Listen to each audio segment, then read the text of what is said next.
Heart touching love story दिल के पास।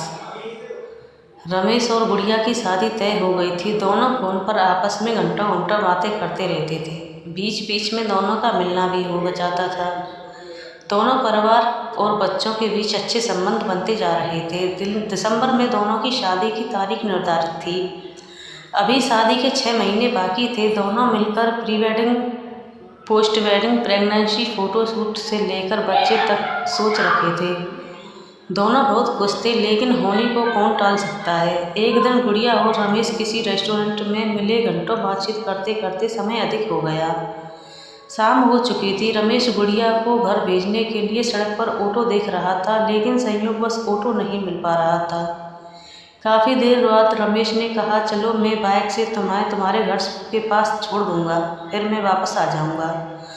रमेश और गुड़िया बाइक पर सवार होकर हंसते बोलते जा रहे थे। तभी पीछे से एक ट्रक की बाइक से जोरदार टक्कर हो गई। दोनों बाइक से नीचे गिर गए। रमेश के पैर पर ट्रक चढ़ गई। गुड़िया को मामूली सी चोट आई। दोनों को हॉस्पिटल में भर्ती करवाया गया।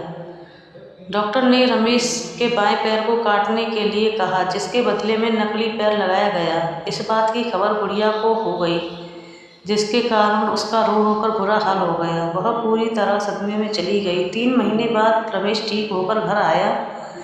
वह भी बहुत चिंतित था। एक दिन उसने किसी जगह पर गुड़िया को मिलने बुलाया। दोनों एक दूसरे को देखकर गले लगाकर बहुत रोए। रमेश ने बहुत हिम्मत करके गुड़िया से कहा, तुम अपने लिए कोई अच्छा सा लड़का ढूंढकर शादी कर लो, अब मैं तुम्हारे लायक नहीं रहा। इतना कहकर रमेश ने आंखों में आंसू लेकर घर की तरफ जाना चाहा।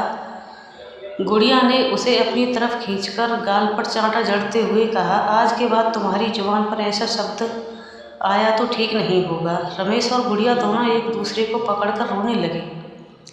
गुड़िया ने कहा, हमने जो राह चुनी है उस पर चलकर दुनिया को दिखाएंगे कि हम एक दूसरे से कितना प्यार करते हैं। हम दोनों एक दूसरे के दिल में रहते हैं। हमें इस दुनिया की कोई ताकत अलग नहीं कर सकती।